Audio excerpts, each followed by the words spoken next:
ওসমান গনি বলছে আমাকে লজ্জা লাগছে যে নবীকে চাইতে হচ্ছে, নবী চাচ্ছেন আর দেনেওয়ালা কেউ নাই। হযরত ওসমান গনি এইবারে হাত উঠিয়ে কোড়া জোড়ে আমার নবীকে বলতে লাগলেন, ইয়া রাসূলুল্লাহ, ইয়া হাবিবাল্লাহ, হুজুর নবী গো, আপনাকে আর চাইতে হবে না, নবী আপনি চাইয়েন না আমাদের কাছে, চাইয়ে আমাকে লজ্জিত করিয়েন না।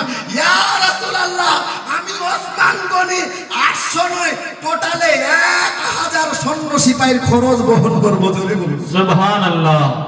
হযরত ওসমান গনি হিসাব মিলিয়ে দিচ্ছে, ওর বাড়ির সমস্ত সম্পদ যদি নিয়ে আসে তো টেনে টুনে 800 সৈন্য সিপাহীর খরচ হবে।